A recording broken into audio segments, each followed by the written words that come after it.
Olá pessoal, estou hoje trazendo uma estreia muito especial que é o programa Raízes, Poetas e Poesias. Um programa que vem abrir espaço para a poesia, espaço para o poeta, espaço para quem gosta de poesia. E poesia é muito mais do que você simplesmente só ler.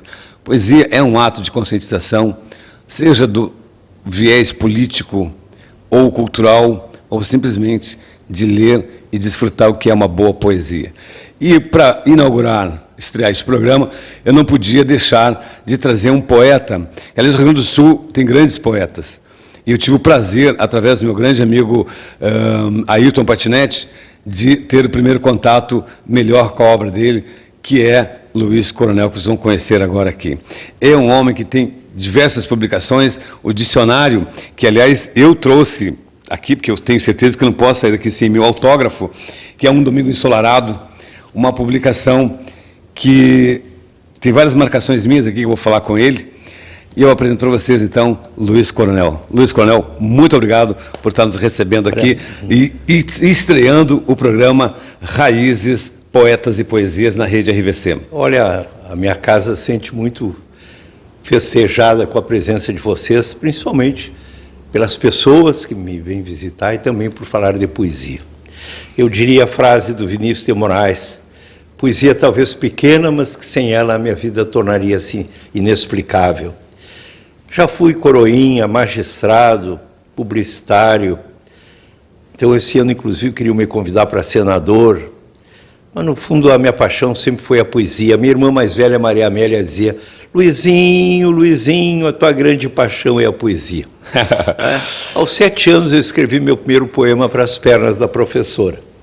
As pernas da professora são ternas e eternas, as pernas da professora. Aí eu pensei que ia ser expulso do Colégio das Freiras, né?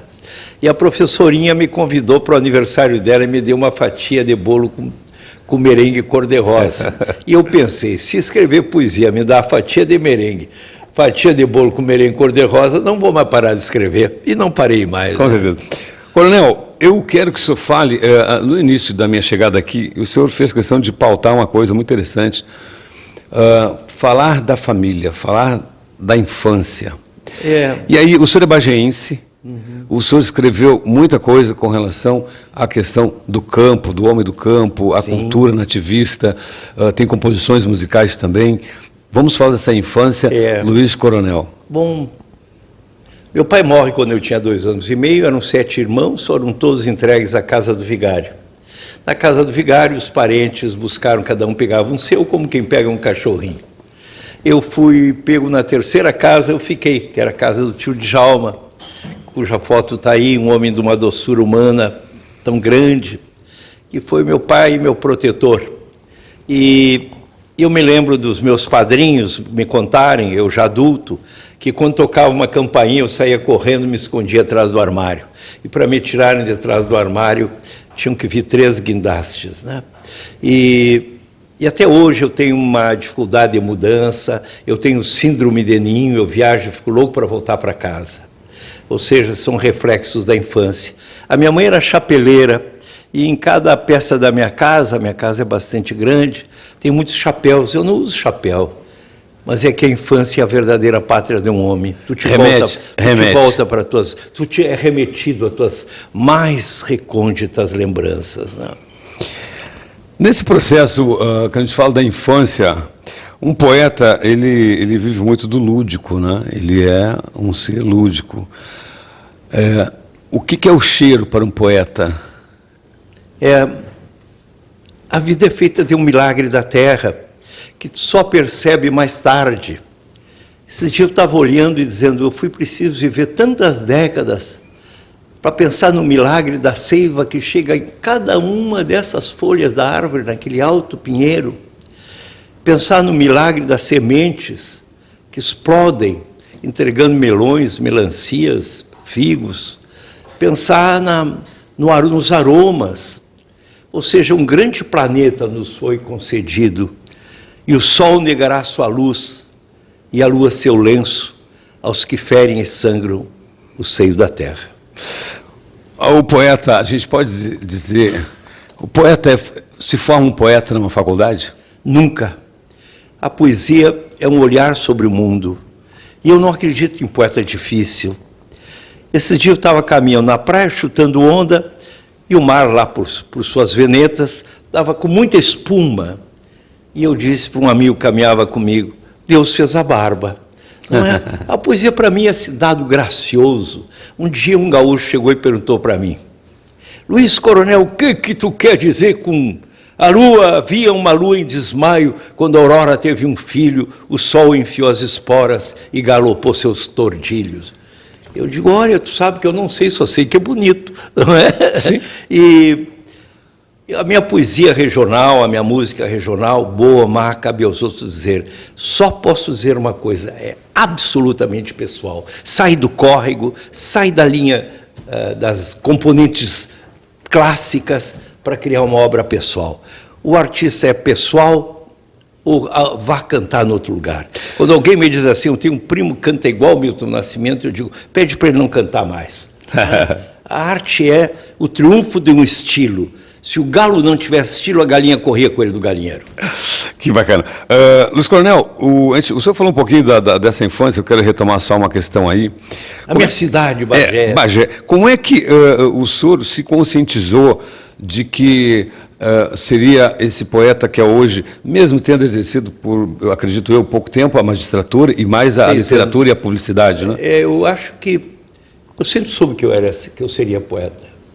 Pequenininho eu punha letras minhas nas canções do Nelson Gonçalves, da Dercy, da Linda Batista, do Lupicínio, botava letras minhas para fazer os meus poemas, né? Aos 14 anos eu já tinha poemas bastante... Partiu quando a vida ali em amores lhe recuperara, né? Então eu escrevi tantos poemas desde cedo, né? Partiu cedo, posta as mãos pequenas, ternura intacta quem vida tivera. Despiu o amor de sua fútil embalagem, exausto, já de vê-lo em mil adornos revestido. É um amor, um corpo no outro corpo, e o desconsolo de em festa ser recebido. Não é? Isso era bem menino, escrevendo essas coisas. Né? Que maravilha, que maravilha. Agora, Luiz Coronel, eu acho também importante destacar, o senhor fez uma poesia... que é o Menino no Sinal, é isso? O Menino do Sinal? Há um menino na sinaleira, idade se conta na idade dos dedos, e sobram dedos para apontar os culpados. O menino tem à frente um shopping, às costas um tribunal. Teríamos pranto de lavar o para-brisa dos carros, fosse um só menino na sinaleira, mas como em cada sinaleira um menino, o coração se petrifica. Passam doutos e preclaros, telefonia celular, som digital, e todos sabem que não há sinal verde para esse país enquanto houver um menino na sinaleira. Que coisa! Eu fiz uma volta aqui, o senhor deve ter percebido, de falar do lúdico, da poesia lúdica também, mas a gente pode definir também a poesia social, a poesia de protesto. Sim. Como é que a gente classifica isso, na sua opinião? Eu tenho uma poesia muito lírica. Como é que o senhor classifica, por exemplo, o Menino no Sinal? Eu acho, aí eu estou dentro da poesia social, né? Estou dentro da poesia social, da densidade social. Eu vou te dar depois um livro que se chama A Poesia Social de Luiz Coronel. Ali tem textos muito... Esse país, né? Um país que marca encontro com a história e não vai. Um país que tem 200 anos de independência e não encontra uma estrada para si mesmo, e fica esse duelo de espadas velhas, liberalismo, socialismo, quando o mundo já escolheu outras ruas para passar, a história já elegeu outros caminhos, outras ruas, e nós estamos repisando caminhos tão antigos. Então, a história dói, a experiência latino-americana dói muito, porque a República dos Safados se impõe sobre a República dos Bem-Intencionados. O Rio Grande do Sul tem 3 grandes poetas que eu vou citar, podendo, claro, que tem muito mais. Mas nós temos aí Mário Quintana, Álvaro Moreira, Carlos Nejar, poeta, e Luiz Coronel. E aí eu lhe pergunto, onde é que estão esses poetas na memória dessa geração que está aí? Olha, E hoje eu já estou começando, que eu sou uma anta tecnológica, né? Mas estou começando a mexer na internet e vendo como as pessoas gostam de um poema que lhes chega, um poema que vai falando. Esse dia eu passei o poema Bagé, que é sobre a minha infância, sobre a minha cidade. Uma rua começa em minha infância e termina em meu coração. Rua 7. Nessa rua eu vi Verônica secando o rosto de Jesus e bicicletas engalanadas saudando a Semana da Pátria. À porta do conservatório eu descobri a graça das bailarinas. E no clube comercial, as orquestras portenhas balizaram para sempre os acordes do meu coração. Na Praça Silveira Martins, minhas velhas tias, a imaginação e a memória tricotam as longas mangas do tempo. E lá, onde a rua se estreita, cobertos de mármore e silêncio, dormem pessoas que eu muito amei. Que coisa maravilhosa. Gente, olha, Thaisa, vem cá. Gente, é isso. Poesia, essa coisa que nos faz transcender de mundos. Eu me lembro, quando houve a minha separação, uma pessoa muito digna, muito linda, quando o desamor já tinha comido a tenra folhagem dos sonhos, né? O desamor é como como é o nome desse bichinho que come os verdes aí? Uma lagartixa? A lagartixa. Não, esse outro que deixa um lençol prateado quando caminha, o caramujinho, né? A lesma come a tenra folhagem dos sonhos, né? Então, a cerimônia do adeus, que eu sou muito marcado por ela, eu me lembro que eu escrevi um poema. Eu te amo, tu me amas, qual dos dois se odeia mais? Quando se planta rancores, em vez de lírios punhais. Exorciza teus demônios e aos teus fantasmas despeja. Lava a alma e os cabelos, apaga a luz e me beija. Bacana. Olha, eu quero voltar aqui agora numa questão que diz o seguinte. Meu caro poeta, enamorei-me daquele poema, Os Cavalos do Tempo. Talvez por motivos egoísticos, por trazerem uma epígrafe com meu nome. Os cavalos do tempo galopam pelas colinas, trazem a manhã no lombo e a cerração das narinas. Galopam apenas? Acho que eles correm louca disparada, pois quando dei por mim, vi com espanto que já havia alcançado 80 anos sem cair da sela. Margarida. E isso, no prazo que me parecia brevíssimo, o tempo. Não entrarei em elucubrações borgianas sobre seus mistérios. Só te direi que o poeta é o que faz as coisas pararem no tempo, quando consegue eternizar no poema o momento que passa. Como não sou exagerado, digo que conseguisse não raras vezes. Cada leitor saberá dizer qual o momento dele, leitor que soubesse fixar para sempre. Nesses 40 anos, caro Luiz Coronel, conheceste os mistérios da vida e, principalmente, os mistérios do amor. Eu te amo, tu me amas. Qual dos dois se odeiam mais? É o que tem a dizer de ti, teu cúmplice de poesia, Mário Quintana. O Mário era um ser muito gracioso. A esperança em urubu pintado de verde. As reticências são pegadas que o pensamento dá depois que a frase termina. Ele era um ser gracioso e um dia fizeram uma comparação muito daninha entre o Mário e eu, né? E eu digo, o Mário, em primeiro lugar, é um mestre meu, né? Com quem eu aprendo a leveza da poesia. E o Mário não escreveu músicas regionais, eu escrevi. O Mário traduziu Virginia Woolf. O Mário traduziu Guy de Maupassant, eu não traduzi. Cada um seguiu o seu caminho, sua época, seu tempo, né? O Mário não tinha ligação ao regionalismo, eu tenho uma profunda ligação com o regionalismo. Eu tenho uma visão de arte muito dura.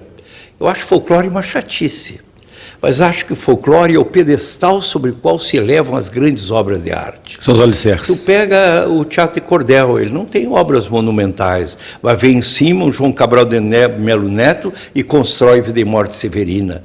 O folclore do alemão vem em cima Mozart e faz aquela maravilha. Michael Jackson pega a dança dos bairros do Bronx, dos pobres, e transforma aquele milagre da dança, e assim por diante. O Gabriel Garcia Marques pega esse lendário do poder na América Latina e constrói seus romances. E eu construí Gaudêncio Sete Luas e Leontina das Dores, são 2 retratos do homem e da mulher gaúcha. Leontina das Dores, interpretado 10 cantos pela Fafá Orquestra Sinfônica e Borghettini. O Barbosa Lessa disse: Ana Terra e Leontina das Dores, os grandes retratos da alma feminina. Eu, quando jovem, eu cheguei para um saudoso ator, que já nos deixou há muito tempo, chamado Fernando Torres. Sim. E cheguei aí, disse a ele que o meu sonho era ser poeta. E ele me falou o seguinte: para você ser um poeta, você vai ter que comer uma biblioteca. E aí, eu passo agora para o senhor, como é que o senhor vê você receber uma colocação assim? É por aí mesmo, para você chegar a esse poeta? Tu é um artista primitivo, ou tu é um artista que tem munição erudita. Eu atualmente estou devorando Dostoiévski e Tolstói. Talvez amanhã, com Dostoiévski e Tolstói, eu escreva um verso regional caipira do Rio Grande do Sul, porque a alma tem sua própria elaboração. A alma pega toda essa farinha, que é tudo que tu lesse, e com ela faz o pão. E tu te surpreende. Por exemplo, ler a obra do Shakespeare foi fantástico para mim. Cada vez eu volto para Shakespeare. Quando um homem enrubesce, está pronto para ser derrotado. O poder, quando perde sustentação, é melhor que se precipite do que ser empurrado. O Shakespeare é fantástico. Então eu acho que um cara para escrever até a letra... O Mário Quintana dizia muito bem, esses meninos aí deviam de Álvares de Azevedo para escrever umas letras melhores. Noel tem aquela letra, parece um prato de pipoca, as palavras ritmadas. Eu hoje estou pulando feito sapo para ver se escapo dessa praga de urubu. Isso é o Noel. Agora vem esse rapazinho fazendo as letras, tudo no verbo no infinitivo. Vou chorar, vou cantar, vou beber, vou sofrer. Meu Deus, isso é de um raquitismo intelectual e poético. A música brasileira está num momento bem ruinzinho. O Brasil tem que se pensar culturalmente. Se a novela é o seu momento maior da sua dramaturgia e se o sertanejo industrial é o melhor da sua MPB, vamos parar para pensar. O ciclo não é bom. Não. O ciclo não é bom. Concordo plenissimamente. E eu acho que o que é bom, na nossa opinião, pelo menos na minha opinião, não está tendo o espaço que deveria. Não. Os veículos não têm essa preocupação. E a grande arte é maravilhosa. O Francisco Alves foi se hospedar no Plaza San Rafael. E o Noel se hospedou num boteco na zona do Putedo, ali na Voluntários. Na Voluntários da Pátria. E aí tinha uma mulher, uma prostituta, que lhe abanava todos os dias. E antes de ir embora, ele fez para ela: até amanhã, se Deus quiser, eu volto para te ver, ó mulher. Esse samba eterno, sabe? Então, a arte tem um sentido maravilhoso. Ela exclui, dispensa o que não for verdadeiro. Então aí vem o triunfo. Os caras podem ser o triunfo, as pessoas se atirar no chão, comer o capim onde ele pisou. Se a obra dele não é boa, o tempo se encarrega de dispensar. Eu tenho um amigo que diz uma frase muito cruel sobre o meu trabalho. O grande defeito da tua obra é tu tá vivo. Eu li nesse livro que está no dicionário. Qual? Essa que você falou agora, do seu amigo. Eu acho que eu li alguma coisa que fala. Acho que não. Seria um despudor eu ter colocado isso. Mas eu li alguma coisa que alguém falou, o fato de você estar vivo era a tua qualidade, alguma coisa assim que estava. Mas, olha, eu tenho alto Natal contemporâneo. Dorme um Deus menino entre etiquetas e lá fora explodem rolhas de champanhe. Camuflado, barbas brancas, Papai Noel executa a promissória de crediário. A piedade vira embrulho nesse Natal sem manjedoras. Lá do fundo do seu quarto, fumando o último cigarro, Deus contempla os homens com infinita melancolia. Que fusarca foram fazer logo no meu aniversário?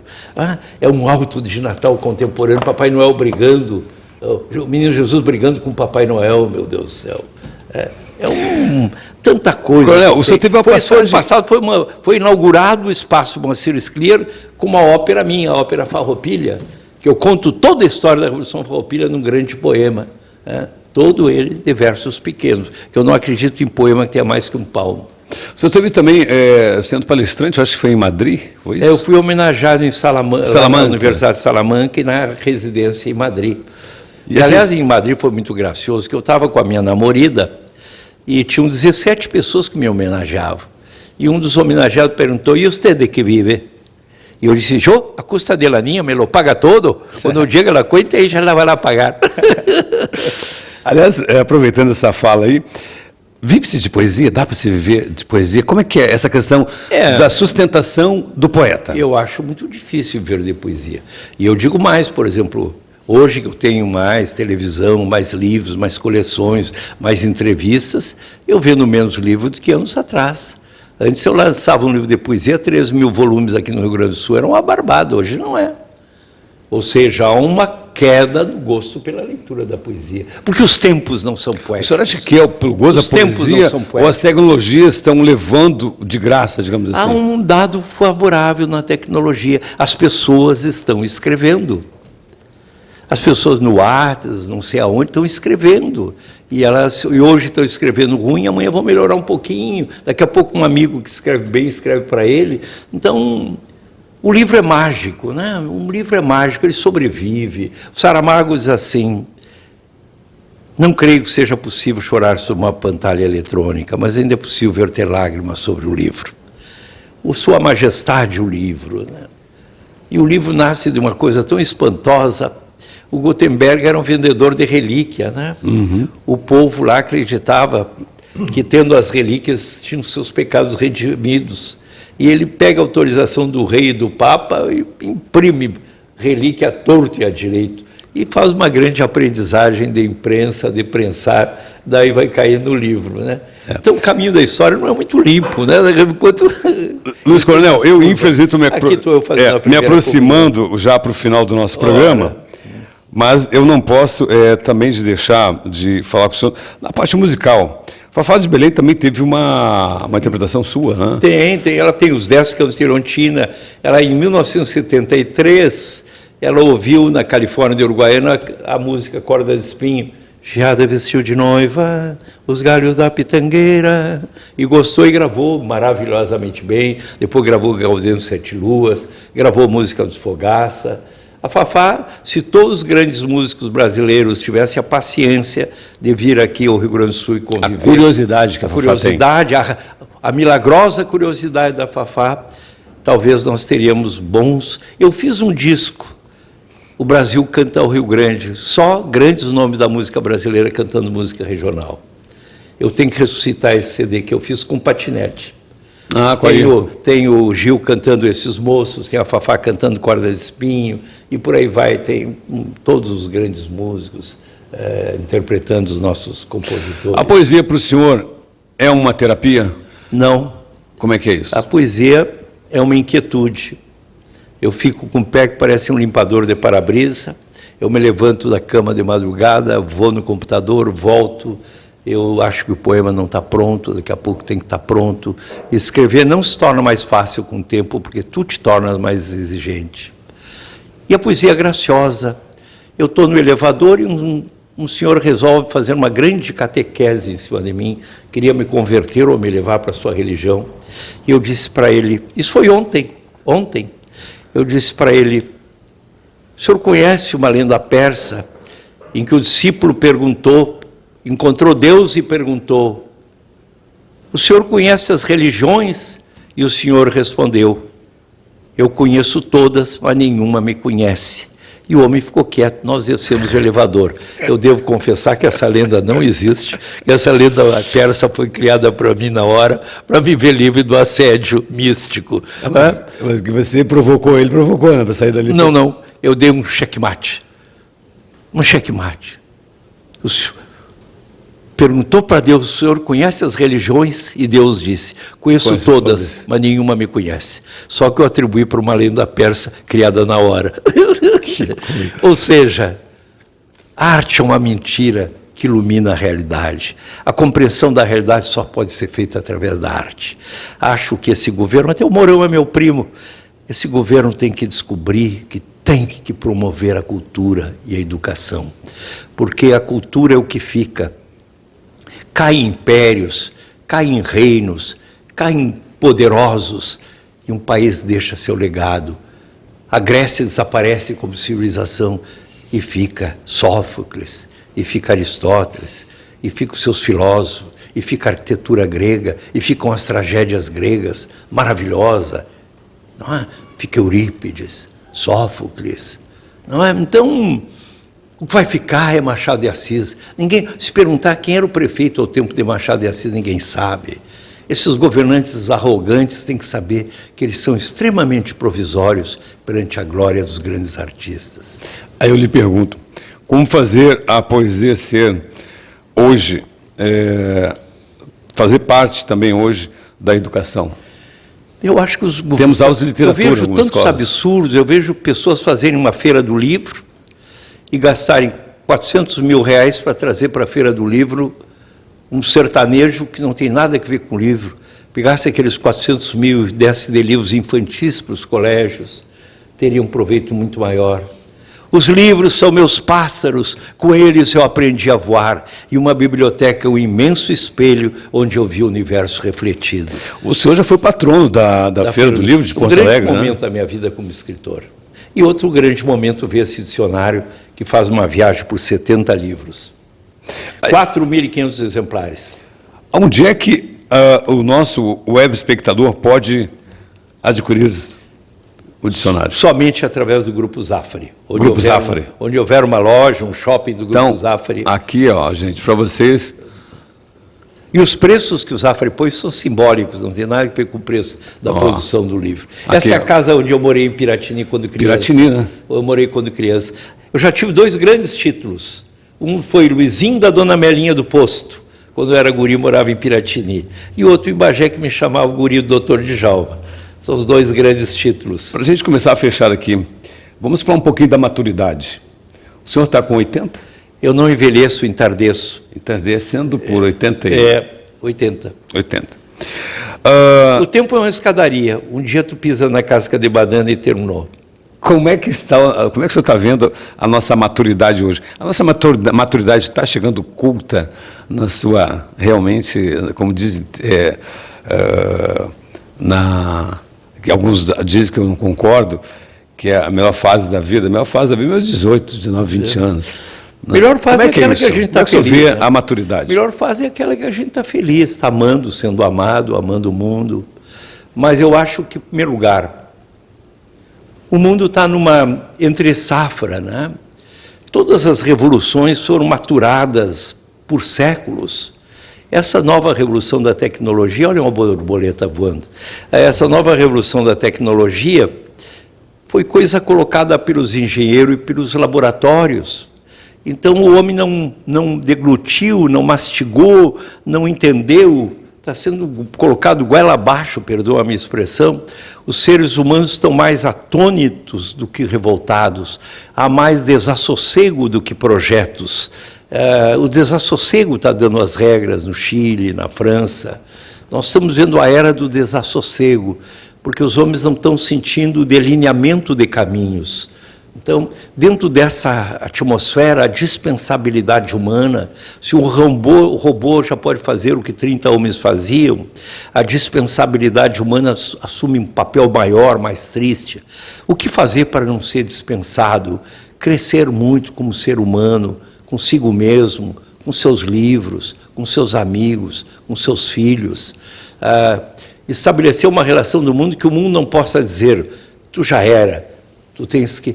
Eu fui apresentado nesse programa TED, e fui apresentado como alguém que fugiu da Bíblia, né? Uma coisa muito antiga, né? De saída eu disse para os jovens, quando eu nasci o cavalo de Troia era um putrelinho, não é? E eles começaram a rir. Aí eu disse, o problema da velhice são 3. Primeiro, a falta de memória, os outros 2 me esqueci. E aí comecei a contar a história da minha vida e de como eu via o mundo. Aí quando eu terminei, o pessoal gritava, estava me dando para terminar de falar, terminou meu tempo, o pessoal gritava, fala mais, fala mais, fala mais. Quer dizer que eu sou capaz, aos 80 anos, sentar perto de 400 jovens de 20 anos e eles ficarem gritando, fala mais. O senhor acha que a maturidade está chegando como boa consumidora de cultura? Eu acho que deverá ser, se não é, deverá ser. Uma nova geração. Porque o livro tem um grande papel de estar sozinho e bem acompanhado. Estou aqui citando Mário Quintana. Estar sozinho e bem acompanhado. Os livros, Sua Majestade os livros. Aliás, eu vou dar para ti o livro da Virginia Woolf. Ela diz assim: quando o senhor caminhar no juízo final e ver aqueles homens carregando livros nos braços, há de dizer para eles, eles não precisam do paraíso, eles já os tiveram nos livros, né? Eles já os tiveram nos livros, né? E os livros infantis? Quer ver o Luiz Coronel Feliz? Quer ver o Luiz Coronel Feliz? É rodeado de centenas de crianças. Mostra aqui, Thaís, por favor, foca aqui. Imitando o peru, fazendo pergunta. Aqui é uma das publicações voltadas. Batucando para eles. Para a criançada. Ritmos. Aqui, a Leontina das Dores. Esse livro tem 35 parceiros meus de música. Renato Teixeira, meu parceiro. E aqui também tem mais coisa, tem muito mais coisa. Deve ser para os alunos, as crianças aprenderem música. Aqui. Sempre muito bem ilustrados. Sempre com o apoio do Grupo Zafari. E sempre livros muito bem ilustrados, né? E aqui eu aprendi na França a fazer o livro Carta, que é um livrinho barato que tu sai distribuindo. Eu caminho pela praia e vou distribuindo livros sobre o mar. O mar é o jardim da infância das baleias, o mar é o sambódromo da lua cheia, não é? Vou distribuindo o livro Carta. Como é que eu distribuo milhares de livro Carta por ano? Como é que fazem contato para ter o senhor como palestrante, como um convidado?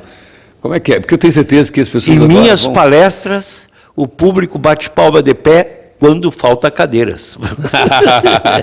Não, sou muito convidado para palestras, falo sobre muitos temas, sobre escritores, sobre literatura, sobre política, sobre Brasil hoje, sobre empreendedorismo, sobre o desejo, sobre sensualidade. Vários institutos de psiquiatria já me convidaram para falar. É muito engraçado a minha discussão com eles, né? Basta telefonar para mim, 991-228820. 991-228820. Tenho muito prazer em fazer palestras. Aliás, o livro termina... Mostrei a fotografia de uma palestra que eu estou dando. Aliás, essa palestra foi interessantíssima. Era uma palestra que eu ia falar sobre a velhice. Tinha 3.500 pessoas. E eu terminei dando uma aula sobre a história da marchinha no Brasil. Não, é esse aqui que eu estou de braços abertos vê se é essa aqui. Eu acho que é a última fotografia. Eu estou de braços abertos e tem uma multidão atrás de 3.200 pessoas. E eu mudo o eixo da palestra, passo a fazer história da marchinha de carnaval. Aliás, a marchinha é um Brasil alegre, é um Brasil que não está corroído por rancores. Aliás, falar de marchinha não tem como não lembrar do nosso João Roberto Pérez. Tu estava lembrando ele, né? Olhar uma entrevistadora, uma auxiliar de entrevista tão gentil, tão boa, tão bela, é a última. A última fotografia. Agora, Luiz Coronel, vou aproveitar enquanto ela está procurando ali. Não. Achou? Não. Essa aí. Essa aqui, daqui. Obrigado, Thaizinha. Obrigado. Me ajuda aqui só para segurar. Largar o microfone aqui. Aqui, foca aí, Thaizinha, para ele. Pode falar sobre ela. Eu estava fazendo uma palestra sobre a velhice para o Senac, o Senai, e eram 3.500 pessoas, mas aí eu perguntei, quem de vocês conhece essa marchinha? Bandeira rubra, como é que é? Bandeira branca, amor. Quando eu vi a multidão veio cantando junto, eu digo, não, vou falar sobre a marchinha também. Mas olha, a música popular brasileira, né? Eu quero dizer que o senhor é uma enciclopédia viva da poesia. Eu confesso, assim, eu sou muito emotivo quando eu conheço pessoas como o senhor. Fui criado pela minha avó até uma faixa etária.